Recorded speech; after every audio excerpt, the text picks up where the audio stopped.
Good morning, students. Beta, this is your 19th lecture for first chapter and it's the 17th of June. ठीक है?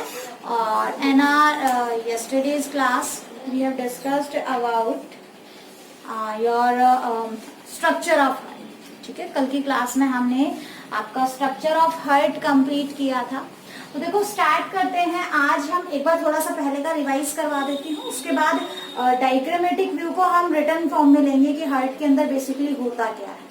ठीक है, तो देखो हमने कल किया था यही सेम डायग्राम था हमारा. ठीक है, कुछ इसी टाइप का डायग्राम हमने बनाया था. आई होप आपको समझ में आ गया होगा. ठीक है, फिर भी कहीं प्रॉब्लम आ रही है तो आप पूछ सकते हो, और अगर ऐसा डायग्राम आपसे नहीं बन रहा है आप बुक से बना सकते हो, कोई प्रॉब्लम नहीं है. बट ये जो डायग्राम है ये सिंप्लीफाइड डायग्राम है और इसको बनाने में आपको प्रॉब्लम नहीं आएगी. वहां पे आपको समझ में नहीं आएगा चीजें कहाँ से क्या हो रही है. ठीक है ना. तो आपको हाइट का जो ट्रांसफर सेक्शन आपको बनाना है वो कुछ इस तरीके से है. देखो बेटा, आपको 4 चैम्बर्स दिखाई दे रहे हैं. ठीक है, उसके बाद 4 चैम्बर्स में से अपर 2 चैम्बर्स क्या है? रिसीविंग चैम्बर्स है, नोन एज यूरिकल्स और एट्रियम. सेपरेटेड बाय, दोनों के बीच में जो सेपरेशन वॉल होगी उसको इंटर यूरिकुलर सेप्टम कहा जाएगा. ठीक है, इसके बाद each auricle remain connected with next particular chamber known as ventricle. ठीक है, आगे बात समझ में. वेंट्रिकल्स होंगे, 2 वेंट्रिकल होंगे. दोनों वेंट्रिकल्स जो हैं रिसीविंग चैम्बर्स, डिस्ट्रीब्यूटिंग चैम्बर्स हैं. ये रिसीविंग चैम्बर्स हैं, ब्लड को रिसीव कर रहे हैं. यहाँ जो ब्लड आएगा आपके लेफ्ट यूरिकल में कहाँ से आएगा? लंग्स से आएगा. ठीक है, लेकर कौन आएगा? आपकी पल्मोनरी वेन लेकर आएंगे. ठीक है, समझ में आ गया. उसके बाद यहाँ से ब्लड जाएगा आपके लेफ्ट वेंट्रिकल्स के अंदर. ठीक है, और वेंट्रिकल्स के अंदर जो है ब्लड कैसा रहेगा? ऑक्सीजनेटेड ही रहेगा. तो left side is completely separated with the right side and left side के अंदर आपका ऑक्सीजनेटेड ब्लड ही रहता है. अब वेंट्रिकल से ब्लड कहाँ जाएगा? आपके बॉडी टिश्यूज में जाएगा. लेकर कौन जाएगी? ओर्टा. ठीक, अब ओर्टा जो है बॉडी टिश्यूज में ब्लड को ले गई. बॉडी टिश्यूज के अंदर क्या हो गया? ऑक्सीजनेटेड ब्लड डीऑक्सीजनेटेड में कन्वर्ट हो गया. ऑक्सीजन सारी टिश्यूज को मिल गई और टिश्यूज में जो कार्बन डाइऑक्साइड थी वो आपके ब्लड में आ गई. अब डीऑक्सीजनेटेड ब्लड दोबारा से पंपिंग के लिए फिर कहाँ आएगा? वापस हार्ट में एंटर करेगा. कहाँ? सुपीरियर और इंफीरियर वेना केवा के. देखो वेना केवा यहाँ से इसमें ऐसे नहीं जा रही है, ये इसके पीछे से आ रही है. मान लो ये आपका हार्ट है तो ये आपका ये वेना केवा कुछ ऐसे है, ये ऐसे पीछे से जाके और फिर ऐसे अंदर एंटर कर रही है. ठीक है, तो डोंट गेट कंफ्यूज. ये इधर से आपको दिखाई देता है इसलिए यहाँ पे बनाया है. ठीक है ना. तो यहाँ से सुपीरियर वेना केवा इसमें एंटर हुई, ये पीछे से जाके पीछे से इसमें ऐसे एंटर हो रही है. अब आपको जैसे अगर मैं देखूं तो आपको सिर्फ ये वाला हिस्सा दिखेगा, पीछे वाला थोड़ी दिखेगा आगे से जब देख रहे हो तो, सामने से फ्रंट व्यू ले रहे हो तो. ठीक है, तो इस तरीके से आपने देखना है. अब यहाँ पे जो राइट यूरिकल है, ठीक है, वहां से ब्लड किस में जाएगा? राइट वेंट्रिकल में. राइट वेंट्रिकल से ब्लड अब कहाँ जाएगा? आपके पल्मोनरी आर्टरीज के अंदर. Left pulmonary artery and right pulmonary artery. अब ये डीऑक्सीजनेटेड ब्लड को कहाँ लेकर जाएंगे?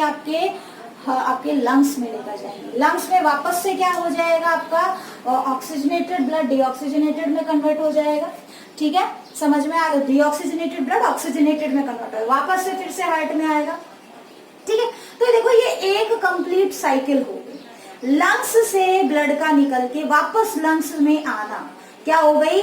1 कंप्लीट साइकिल. ठीक है, इसको आज हम डिटेल से करेंगे. और उस कंप्लीट साइकिल में ब्लड कितनी बार हार्ट में एंटर हुआ? 2 बार. एक बार आपके लेफ्ट यूरिकल में जाता है, एक बार राइट यूरिकल में जाता है. इसीलिए आपका जो सर्कुलेशन है दैट इज डबल सर्कुलेशन. कैसा है? Double circulation. ठीक है, लेकिन अगर हम बात करें जो है फिशेस की, या फिर बात करें हम एम्फीबियंस की, या बात करें हम आपके रेप्टाइल्स की, है ना, जहाँ पे 4 चैम्बर्ड हार्ट नहीं है. बर्ड्स में कैसा रहा? 2 चैम्बर्ड हार्ट. उसके बाद एम्फीबियंस में 3 चैम्बर्ड हार्ट. रेप्टाइल्स में पार्शियली 4 चैम्बर्ड हार्ट. तो वहां क्या होता है कि ब्लड की मिक्सिंग हो जाती है. ऑक्सीजनेटेड ब्लड डीऑक्सीजनेटेड ब्लड से मिक्स हो जाता है और एक बार ही आपकी जो हार्ट में एंटर करता है.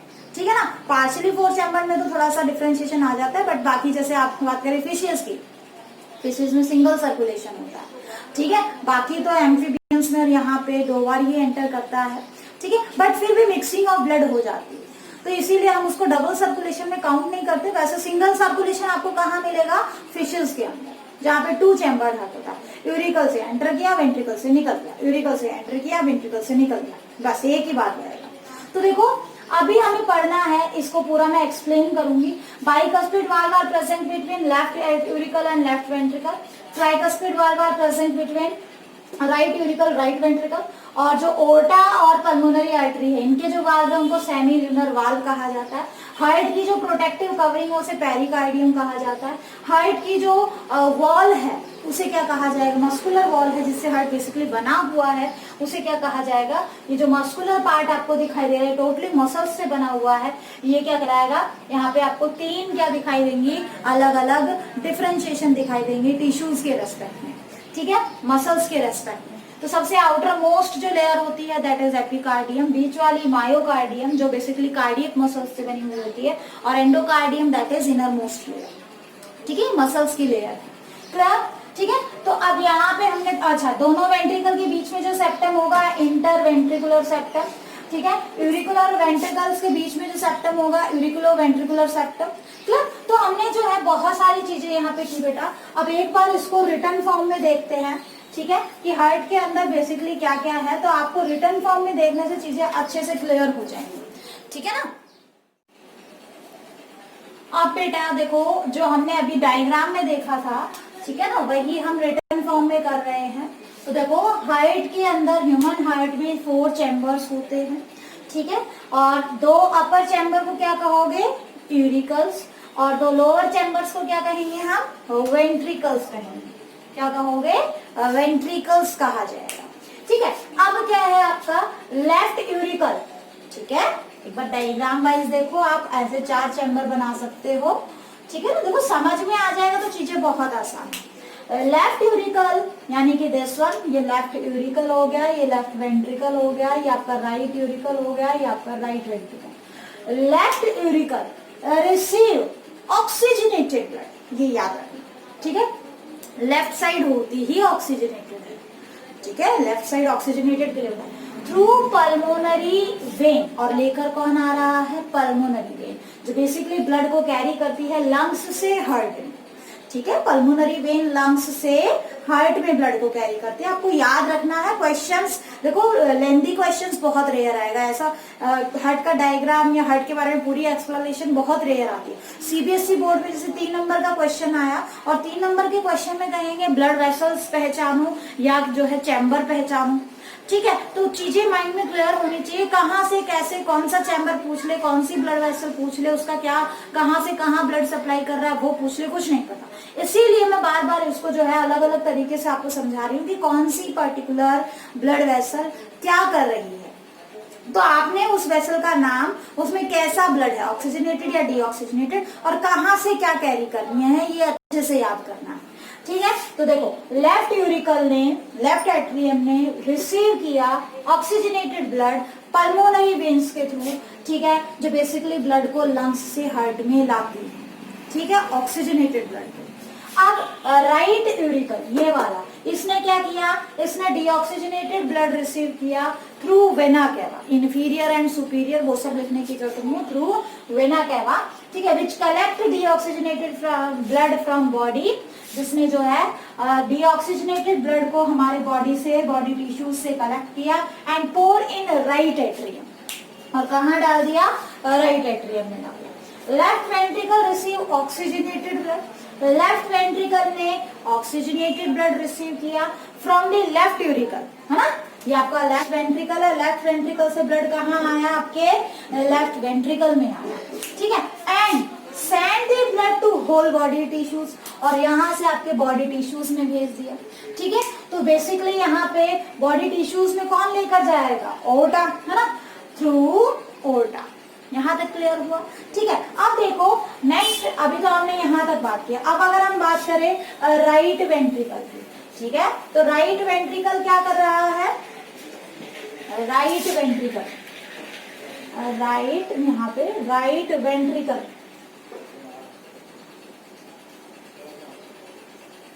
receive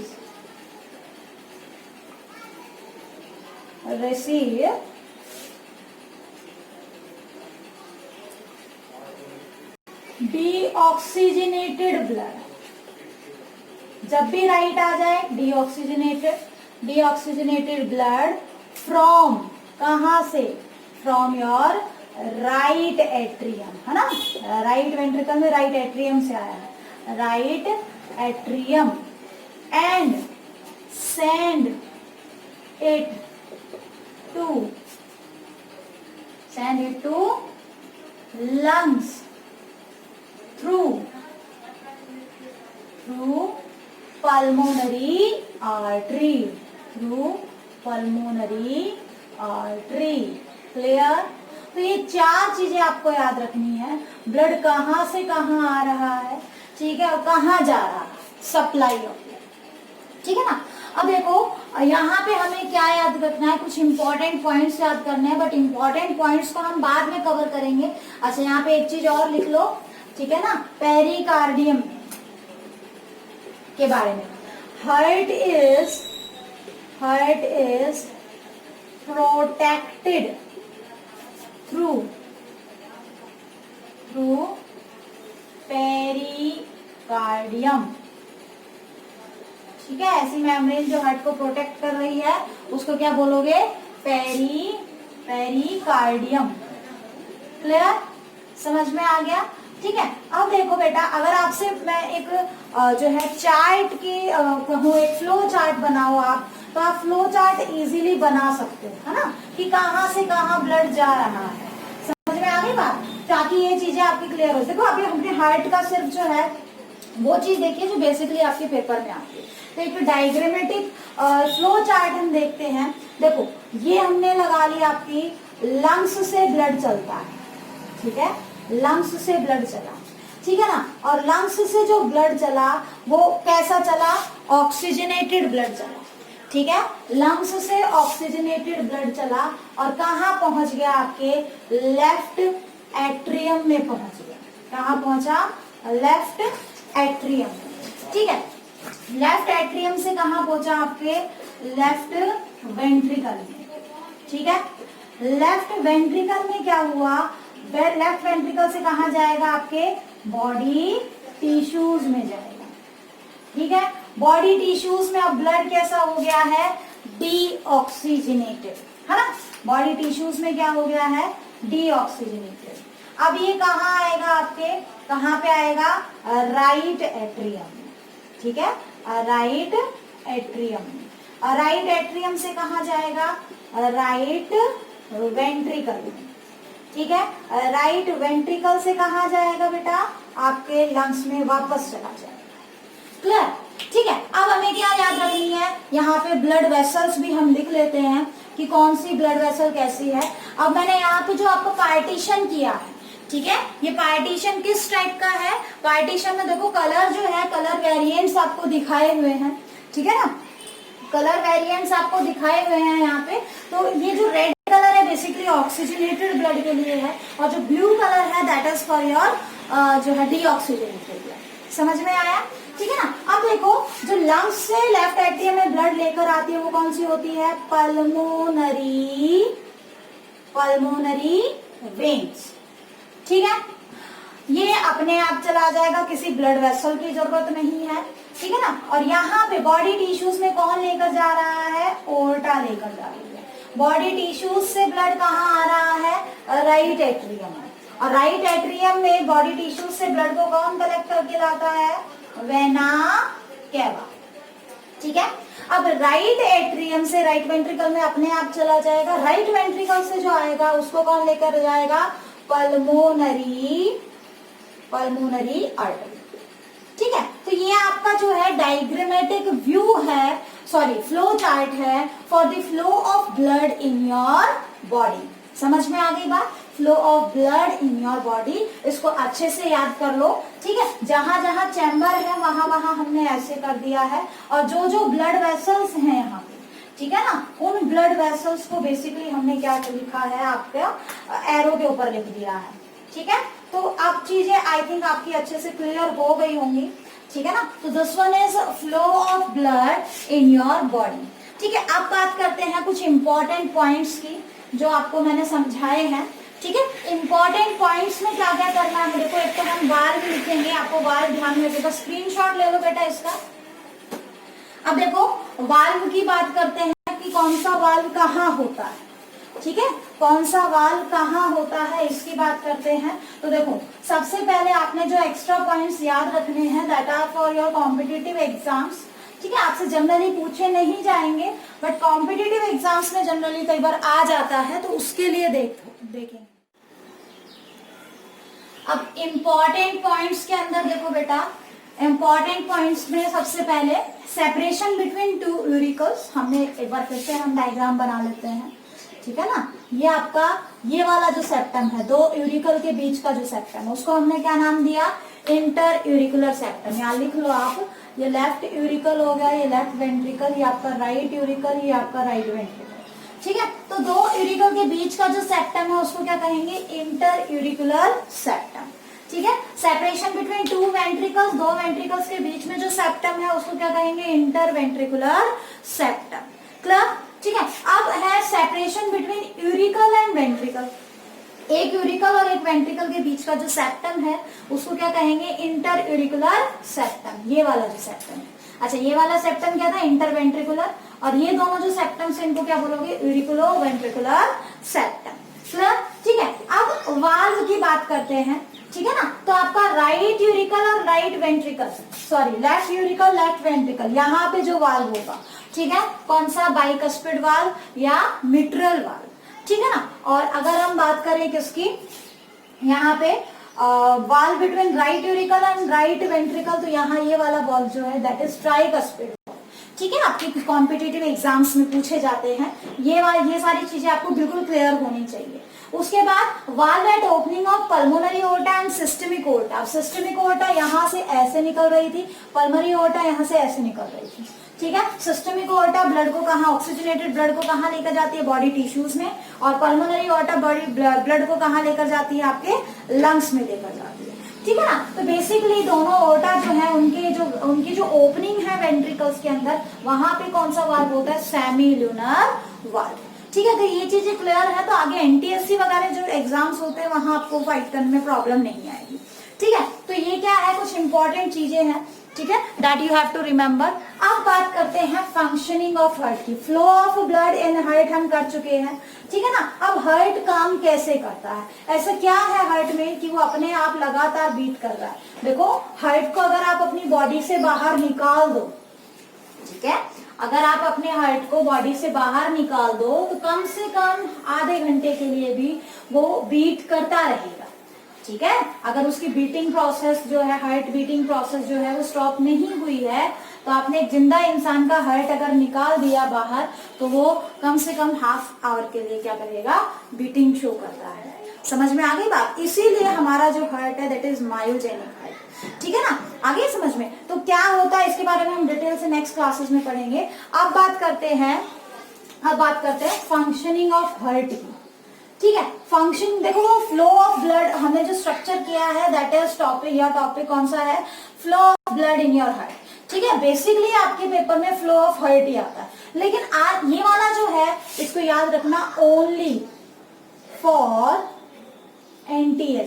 NTSC point of view से करना इस वाले पार्ट को। ठीक है, यहां से आपका सीबीएसई बोर्ड में नहीं आएगा फंक्शनिंग ऑफ हार्ट, पर सिस्टोलिक डायस्टोलिक तो आ ही जाता है, चलो सॉरी कर ही देते हैं। Functioning of heart. ठीक है, हार्ट की फंक्शनिंग को समझने से पहले हमें समझना है दो प्रेशर डेवलप होते हैं, एक होता है सिस्टोलिक प्रेशर और एक होता है डायस्टोलिक प्रेशर। लेकिन ये जो प्रेशर है बेसिकली ये क्या है, ठीक है, तो देखो अगर हम क्या बात करें, कॉन्ट्रैक्टिंग फेज की अगर हम बात करें, ठीक है, तो उसको बोलते हैं सिस्टोल।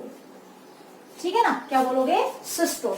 कॉन्ट्रैक्ट करना यानी सिकुड़ना। जब हार्ट की चैम्बर्स ऐसे कॉन्ट्रैक्ट करेंगे, सिकुड़ेंगे, तो उसको क्या कहा जाएगा? सिस्टोलिक फेज कहा जाएगा।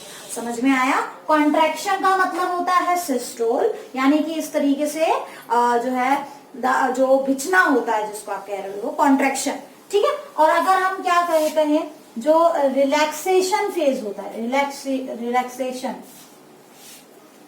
फेज, ठीक है, उसको क्या कहा जाएगा? उसको बोला जाता है डायस्टोलिक या डायस्टोल, ठीक है। क्या बोलोगे? सिस्टोलिक फेज और डायस्टोलिक फेज। समझ में आया? डायस्टोल का मतलब क्या होता है? रिलैक्स होना, और सिस्टोल का डायस्टोल का मतलब होता है रिलैक्स होना, और सिस्टोल का मतलब होता है, सिस्टोल का मतलब क्या होता है? जो है आपका कॉन्ट्रैक्शन करना। समझ में आया?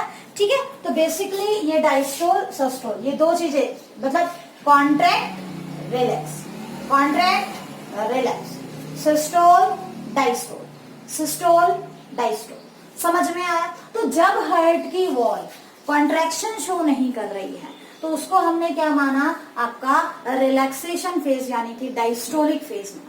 और जब आपकी हार्ट की वॉल कॉन्ट्रैक्ट कर रही है कोई भी पर्टिकुलर चैम्बर, तो उसको हमने क्या कहा? कॉन्ट्रैक्टिंग फेज कहा, ठीक है। अब देखो, बात करते हैं 4 चैम्बर हम इसके यहाँ पे बना लेते हैं कुछ इस तरीके से, ठीक है। थोड़ी देर के लिए मान लेते हैं कि चारों चैम्बर डायस्टोलिक फेज में है, ठीक है ना। थोड़ी देर के लिए मान लेते हैं कि चारों चैम्बर डायस्टोलिक फेज में है, तो ऑल 4 चैम्बर्स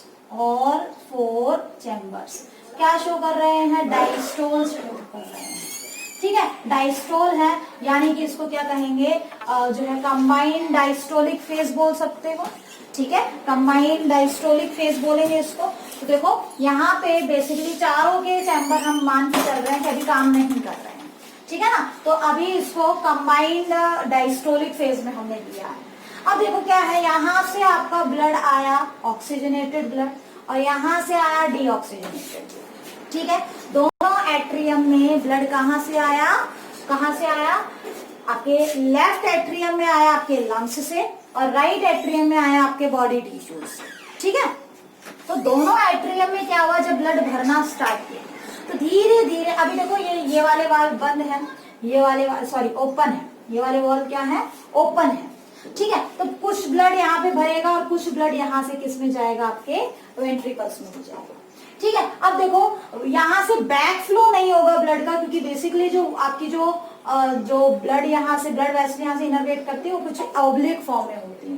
तो जब तक ये कंप्लीट फुलफिलमेंट नहीं होता तब तक ये जो है वापस ब्लड नहीं जाएगा यहाँ से, ठीक है ना। तो ऑब्वियसली अब जो है आपकी, अभी जब सारे के सारे चैम्बर भर रहे हैं, जब सारे के सारे चैम्बर में क्या है? ब्लड जा रहा है, अभी वो रिलैक्सेशन स्टेज में।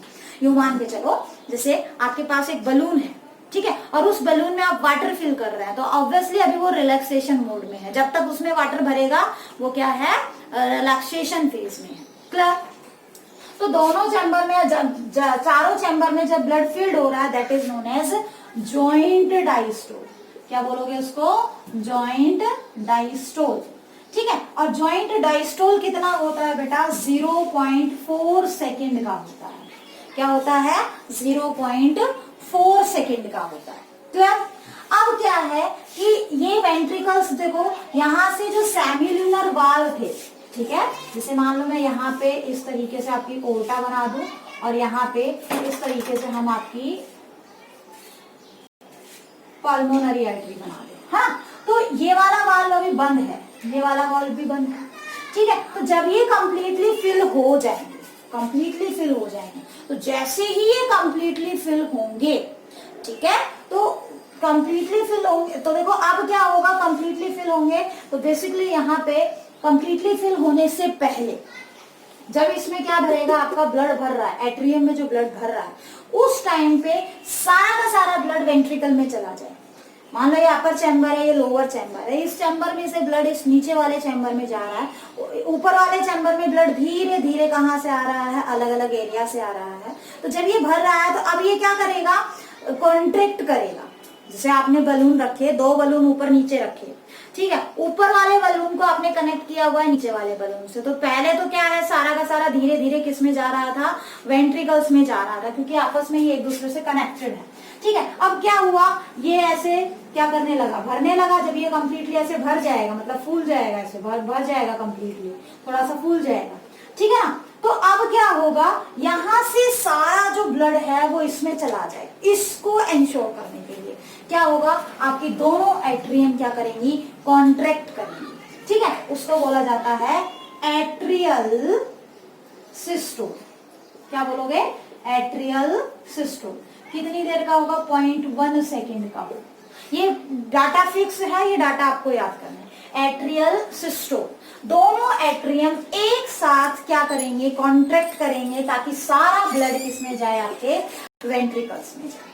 ठीक है, अब क्या है, वेंट्रिकल्स कंप्लीटली फुलफिल हो चुके हैं। ठीक है, दोनों वेंट्रिकल्स कंप्लीटली फुलफिल हो चुके हैं। अब ये इतना फूल जाएगा, इतना फूल जाएगा कि अब यहाँ पे जो वॉल है वो वॉल बंद हो जाएगी। समझ में आया। ठीक है, तो जैसे ही ये वाला वॉल और ये वाला वॉल बंद हो गए, समझ में आया, ये वाला वॉल और ये वाला वॉल बंद हुए, ठीक है, एक साउंड आएगी लब साउंड। समझ में आएगा। और ये दोनों वॉल कौन से थे, ये वॉल थे आपके कौन से, एक बाइकस्पिड वॉल है, एक ट्राइकस्पिड वॉल। ठीक है, तो जब जो पहली साउंड आती है दैट इज लब साउंड, और वो किसकी वजह से होती है बेटा, ध्यान रखना, कॉम्पिटिटिव एग्जाम में पूछा जाता है। ड्यू टू क्लोजनिंग, ओपनिंग की वजह से नहीं है बेटा, क्लोजनिंग की वजह से है। Closing of bicuspid and tricuspid valve. ठीक है, बाइकस्पिड एंड ट्राइकस्पिड वॉल। समझ में आया। ठीक है, जो पहली साउंड आएगी, जैसे देखो आप बोलते हैं ना हार्ट कैसे बीट करता है, धक धक धक धक धक धक धक धक धक धक ऐसे बोलते हो। एक्चुअल में धक धक नहीं होता है, वो लब डब लब डब लब डब कुछ ऐसे होता है ना, जो पी पी पी की जो आवाज सुनते हो आप। ठीक है, तो इस तरीके से वो जो आवाज है हमारे हार्ट के अंदर से जो साउंड आती है, जैसे आप यहाँ पे अपने जो है ईयर्स या फिर आप स्टेथोस्कोप से देखोगे तो आपको धक धक धक धक धक धक ऐसे आवाज आएगी। एक्चुअल में धक धक नहीं होती है, वो लब डब होती है। तो पहली साउंड लब साउंड होती है। ठीक है, किसकी वजह से होगी, बाइकस्पिड ट्राइकस्पिड वाल्व की क्लोजनिंग से होगी। क्लियर। और अगर हम बात करें किसकी, आपके जो है नेक्स्ट, अब क्या होगा, यहाँ पे सिस्टोल हो गया, एट्रियल सिस्टोल हो गया। अब क्या होगा, जब ये दोनों वाल्व यहाँ से बंद हो चुके हैं, इधर से ये वाल्व भी बंद है, ठीक है ना, अब ये कंप्लीटली एयर टाइट हो गया। एयर टाइट होने के बाद अब यहाँ से नीचे की तरफ से, ऊपर से नहीं, नीचे की तरफ से प्रेशर होगा। मान लो गुब्बारा पानी का भरा हुआ और आप उसको नीचे से दबाओगे, ऐसे कॉन्ट्रैक्ट करोगे, तो धीरे धीरे पानी ऊपर की तरफ आने की कोशिश करेगा। ठीक है, अब क्या होता है, ये वाला वाल्व ज्यादा ऊपर होता है और यहाँ इस वाले वाल्व की जो प्रेशर को सहन करने की जो एबिलिटी है वो कम है। तो इससे क्या होगा, ये वाला वाल्व, ठीक है, यहाँ से ये ओपन हो जाएगा, इस वाले से ये ओपन हो जाएगा। कौन सा वाल्व था ये था आपका सेमीलुनर वाल्व। ठीक है, और आपका बहुत ही प्रेशर के साथ, क्योंकि देखो जब आपके गुब्बारे में पानी भरा हुआ है और आप नीचे से दबा रहे हो और बाई चांस ऊपर का आप पार्ट खोल दो, प्रेशर से पानी ऊपर जाएगा। ऐसे ही प्रेशर के साथ अब दोनों वेंट्रिकल से ब्लड निकलेगा। लेफ्ट वेंट्रिकल वाला आपके बॉडी में चला जाएगा, राइट वेंट्रिकल वाला आपके लंग्स पे चला जाएगा। लेकिन ध्यान रखना, यहाँ पे एक चीज नोट करने वाली बात है कि जो लेफ्ट वेंट्रिकल है उसकी वॉल सबसे ज्यादा थिक होती है। ये क्वेश्चन पूछा भी जाता है कि चारों चैम्बर में से सबसे ज्यादा थिक वॉल किसकी मिलती है, तो that is your left ventricle. दोनों में से पूछे तब तो वेंट्रिकल, एट्रियम वेंट्रिकल में पूछे तो वेंट्रिकल, और वेंट्रिकल में भी किसकी, लेफ्ट की, क्योंकि इसको बॉडी टिश्यूज में भेजना है, सभी बॉडी पार्ट्स में भेजना है, तो ऑब्वियसली प्रेशर ज्यादा होना चाहिए। ठीक है, तो प्रेशर क्या है, बहुत ही हाई स्पीड से कहाँ जाएगा, ब्लड कहाँ है, हाई स्पीड से आपके बॉडी टिश्यूज में जाएगी। ठीक है, और बॉडी टिश्यूज में जाने के बाद अब क्या होगा, एक्सचेंज ऑफ गैसेस, इधर से लंग्स में चला गया। तो देखो यहाँ पे अब जब ब्लड कंप्लीटली यहाँ से चला गया, प्रेशर खत्म हो गया। अच्छा, जब वेंट्रिकल्स क्या कर रहे हैं, कॉन्ट्रैक्ट करेंगे, उसको क्या बोलेंगे, वेंट्रिकुलर सिस्टोल। क्या बोलोगे, वेंट्रिकुलर सिस्टोल, जो 0.3 सेकेंड का होगा। समझ में आया। अब जैसे ही प्रेशर यहाँ पे थोड़ा कम होगा, ठीक है, क्योंकि ऑब्वियसली प्रेशर जो आपने लगाया था धीरे धीरे डिक्रीज भी तो होगा, यहाँ से ब्लड बाहर जा रहा है तो ऑब्वियसली प्रेशर डिक्रीज होगा। प्रेशर जब डिक्रीज हुआ तो जब ये प्रेशर बिल्कुल कम हो जाता है तो ये दोनों वाल्व फिर से क्लोज हो जाते हैं। ठीक है, और ये दोनों वाल्व जब क्लोज होते हैं तो नेक्स्ट साउंड आती है डब साउंड। तो डब साउंड किसकी वजह से होती है? Closing of semilunar valve, closing of semilunar valve. समझ में आया? ठीक है, तो अब जो है हमारा ब्लड वापस से कहाँ पहुंच गया है? लंग्स में पहुंच गया है। और हमने अब वापस से क्या है, एट्रियल सिस्टोल होने के बाद 0.3 सेकेंड बाद, ठीक है, हमारा हार्ट क्या करेगा उस टाइम तक, जब तक उसका देखो 0.1 सेकेंड की एट्रियल सिस्टोल चली, 0.3 सेकेंड की आपकी क्या चली, 0.3 सेकेंड की क्या चली, वेंट्रिकल सिस्टोल। अब हार्ट फिर से क्या करेगा, रिलैक्सेशन मोड में आ गया। अब क्या होगा, प्रेशर जो है यहाँ पे कम होगा, प्रेशर कम होगा तो ये वाल्व फिर से ओपन हो जाएंगे, यहाँ से तो ये ओपन होंगे तो फिर ब्लड धीरे धीरे जो इसमें भरा हुआ था वो इसमें एंटर करेगा और ये फिर भरना स्टार्ट हो जाएगा, नेक्स्ट साइकिल स्टार्ट हो जाएगी। तो हमने क्या देखा, हमने एक पूरी साइकिल देखी।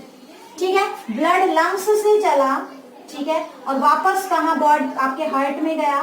ठीक है, हार्ट से आपके बॉडी टिश्यूज में गया, बॉडी टिश्यूज से वापस से किसमें आया, आपके हार्ट में, और हार्ट से वापस लंग्स में, है ना। तो ये जो पूरा एक कंप्लीट साइकिल है, ठीक है, लंग्स से चल के वापस लंग्स तक पहुंचना, इस कंप्लीट साइकिल में आपने 3 इवेंट देखे। ठीक है, आपने 3 इवेंट देखे। 3 इवेंट कौन कौन से देखे बेटा? एक तो आपने देखा जॉइंट डायस्टोल। क्या देखा? Joint diastole. ठीक है, कितनी देर का होता है? 0.4 सेकेंड का होता है। ठीक है, और उस दौरान हार्ट रेस्टिंग फेज में धड़कता है। ठीक है, मतलब लेकिन काम अभी कॉन्ट्रैक्ट नहीं कर रहा है। कॉन्ट्रैक्ट नहीं कर रहा है तो एनर्जी नहीं लगेगी ना, रिलैक्स कर रहा है। ठीक है, जब आप काम करते हो तभी तो एनर्जी यूज करती है। जब आप रेस्टिंग मोड में होते हो तो वहां क्या होगा, आपकी एनर्जी कम यूटिलाइज होगी। तो और 0.4 सेकंड के लिए रेस्टिंग फेज है। ठीक है, रुका नहीं है, हार्ट काम करना बंद नहीं किया है, बस कॉन्ट्रैक्ट नहीं कर रहा, रिलैक्स है। ठीक है, उसके बाद आपका 0.1 सेकंड के लिए क्या था, एट्रिक्युलर सिस्टोल या यूरिकुलर सिस्टोल बोल लो, बात बराबर है। ठीक है, और 0.3 सेकेंड का क्या हो गया आपका, वेंट्रिकुलर सिस्टोल। रिलैक्स करते हैं तो एक साथ करते हैं, और सिस्टोल दोनों का अलग अलग है। ठीक है, एट्रियम का 0.1 सेकेंड का होता है, और वेंट्रिकल का कितना होता है आपका, वेंट्रिकल का कितना होता है, 0.3 सेकेंड का। क्लियर? और ये कंप्लीट साइकिल जिसमें पहले क्या होगा, ज्वाइंट डायस्टोल, फिर auricular systole and then ventricular systole. ठीक है, और फिर दोबारा से ज्वाइंट डायस्टोल आता है। तो ये एक ज्वाइंट डायस्टोल मतलब कि आपका एक ज्वाइंट डायस्टोल प्लस एक यूरिकुलर सिस्टोल प्लस एक आपका वेंट्रिकुलर सिस्टोल, इन तीनों को मिलाकर एक कंप्लीट कार्डियक साइकिल बनती है। तो टोटल कितनी हो गई आपकी जो कार्डियक साइकिल है? ठीक है, कार्डियक साइकिल कितनी हो गई, 0.8 सेकेंड। कितनी हो गई, 0.8 सेकेंड। अब मुझे थोड़ा सा हिसाब किताब लगा के बताओ, आपकी जो मैथ्स है वो अप्लाई करके बताओ कि एक कार्डियक साइकिल यानी कि 1 हार्ट बीट, एक कार्डियक साइकिल यानी कि एक बार हार्ट धड़का, ठीक है ना, जिसमें लव डब साउंड आई। अब मुझे ये बताओ कि आपकी जो हार्ट है उसमें 1 मिनट में कितनी कार्डियक साइकिल लगेगी? तो देखो हिसाब लगाते हैं ना। ठीक है, 1 मिनट में कितने सेकेंड, 60 सेकेंड, और 60 का भी 0.8 सेकेंड ही है, 60 का भी 0.8 सेकेंड। ठीक है ना, तो ऑब्वियसली क्या है, 1 मिनट में, ठीक है, कितनी, लगभग 72 टाइम्स, ठीक है, आपकी जो है कार्डियक साइकिल कंप्लीट होती है। ठीक है ना, 72 जो है टाइम्स जो है आपका हार्ट बीट करता है। ठीक है, तो इतनी साइकिल्स हो गई, कितनी हो गई ये, इतनी साइकिल्स हो गई। ठीक है, और जितनी साइकिल उतना ही हार्ट बीट। ठीक है, जितनी साइकिल उतनी ही क्या हो गई, आपकी हार्ट बीट हो गई। तो आपकी हार्ट बीट क्या है, उसका जो रेट है, ठीक है, हार्ट बीट का जो रेट है आपका, हार्ट बीट रेट, ठीक है ना। हार्ट बीट रेट कितना हो गया, ये अच्छे से याद कर लेना, 70 से 72 टाइम्स पर मिनट। लेकिन ये फिक्स नहीं होता, ये हमने नॉर्मल पर्सन का रेस्टिंग स्टेज में लिया है, जब वो बंदा कोई बहुत ज्यादा काम नहीं कर रहा।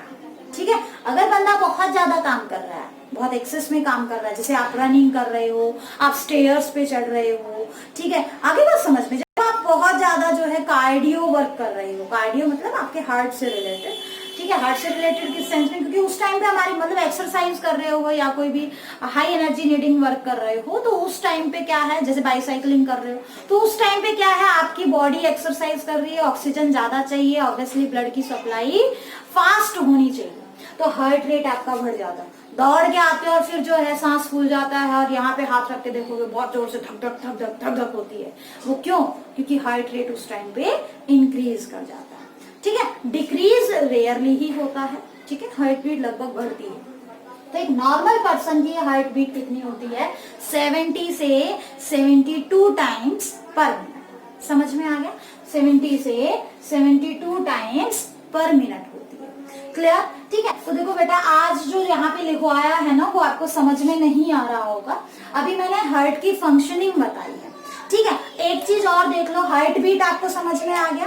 ठीक है, तो हार्ट बीट क्या होता है, नंबर ऑफ कार्डियक साइकिल्स का, number of heart beat rate, sorry, heart beat का मतलब क्या है, हार्ट बीट को आप कैसे डिफाइन करोगे बेटा, हार्ट बीट के लिए अगर आपसे कोई पूछे कि प्रॉपर डेफिनेशन बताओ, तो one complete contraction and relaxation of heart is called a heart beat.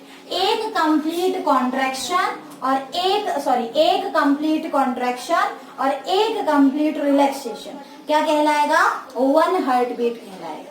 ठीक है, समझ में आ गई बात, दोनों को मिला के एक हार्ट बीट बोलते हैं। और ऑब्वियसली जो है इससे आपकी वन कार्डियक साइकिल भी बन रही है। ठीक है, तो एक हार्ट बीट एक कार्डियक साइकिल के बराबर होती है, जो 0.8 सेकेंड की होती है।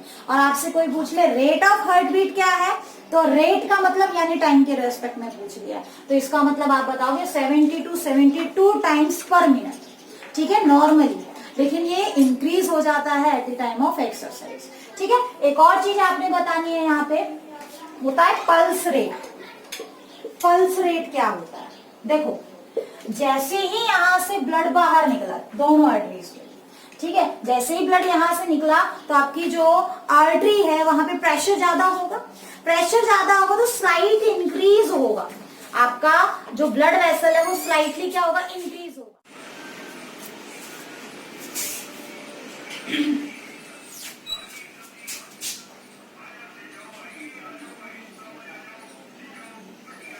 तो पल्स रेट क्या है बेटा, पल्स रेट देखो, जैसे ही अभी आपका ब्लड यहाँ से निकला तो ऑब्वियसली आपकी आर्टरी के अंदर क्या होगा, एक्सपेंशन होगा। ठीक है ना, एक्सपेंशन होगा, तो वो एक्सपेंशन क्या है, वन पल्स। ठीक है, उस एक्सपेंशन को क्या कहोगे, वन पल्स कहा जाएगा। आगे बात समझ में, तो पल्स रेट जो है आपका, जो हार्ट बीट रेट होता है ना, हार्ट बीट रेट उसके बराबर होगा। ठीक है, समझ में आ गई बात। एक हार्ट बीट, देखो, एक हार्ट बीट किसके बराबर है, एक कार्डियक साइकिल के बराबर है। चलो, एक हार्ट बीट आपके एक पल्स के बराबर है। ठीक है ना, तो पल्स क्या है कि whenever blood is thrown with a high pressure from ventricle, ठीक है, into either pulmonary aorta और systemic aorta, दोनों के अंदर जब जाएगा तो उस टाइम पे क्या फील होगा आपको, एक एक्सपेंशन फील होगा, expansion of artery occurs, that particular expansion is defined as pulse, उसको क्या बोलते हैं, पल्स। तो आपको पल्स रेट अगर मेजर करना है तो आप अपने हाथ को ऐसे रखो, ठीक है, और हाथ में अपनी मुट्ठी बंद करो, और यहाँ पे देखो आपको आपकी जो एक मोटी सी नस दिखाई देगी। ठीक है, इस रीजन को हल्का से टाइट दबाओ, टाइट दबाओगे तो आपको ऐसे ऐसे ऐसे से हल्का सा फील होगा। ठीक है, that particular expansion is your expansion of your artery. ठीक है, सभी आर्टरी के अंदर वो एक्सपेंशन होती है, तो ऑब्वियसली आप उसको यहाँ रख के ऐसे हाथ टाइट करके और यहाँ हल्का टाइट दबाना है। ठीक है, वो देखते हैं ना बंदा मर गया है या जिंदा है, तो यहाँ पे ऐसे दबाओगे तो आपको जो है एक्सपेंशन फील होगी, तो उसी को क्या बोलते हैं हम, पल्स रेट। समझ में आ गया। ठीक है ना बेटा, यहाँ पे इस वाले टॉपिक के अंदर हमने क्या क्या कॉन्सेप्ट किया है, हमने स्ट्रक्चर ऑफ हार्ट कर लिया है, तो कुछ नोट्स तो मैंने आपको प्रोवाइड किए हैं। फंक्शनिंग ऑफ हार्ट के जो नोट्स हैं, ठीक है ना, वो मैं आपको रिटन फॉर्म में दे दूंगी, क्योंकि यहाँ अगर मैं लिखवाऊंगी तो काफी लेंदी हो जाएगा। वैसे ही 40 मिनट्स का बन चुका है आपका लेक्चर, ठीक है ना। तो इसको लिखवाने का काम या तो दूसरे लेक्चर में कर देंगे, या फिर आपका जो आपको मैं रिटन फॉर्म में प्रोवाइड कर दूंगी, ठीक है। आज के लिए इतना ही बहुत है। आपने पढ़ना है आपकी बुक से, एक तो हार्ट बीट किसे कहते हैं, कार्डियक साइकिल किसे कहते हैं, और अल्टीमेटली आपका हार्ट रेट किसे कहते हैं, सॉरी पल्स रेट किसे कहते हैं, ठीक है। नेक्स्ट लेक्चर में हम ब्लड प्रेशर की बात करेंगे, सिस्टोलिक डायस्टोलिक प्रेशर की बात करेंगे, कैसे नापते हैं वो देखेंगे, ठीक है। और भी बहुत सारी चीजें हैं जो आपको कंपटीशन पॉइंट ऑफ व्यू से बतानी है, और इसको भी मैं लिखवा दूंगी, ठीक है ना, क्योंकि वहां फिर वो लेक्चर के अंदर आपका बच जाएगा, फिर क्या करोगे उस टाइम पे। तो उस लेक्चर में मैं इसके बारे में आपको सारा लिखवा दूंगी कि हार्ट बीट क्या है, हार्ट रेट क्या है, समझा मैंने दिया है आपको, ठीक है। That's all for today's lecture. Thank you.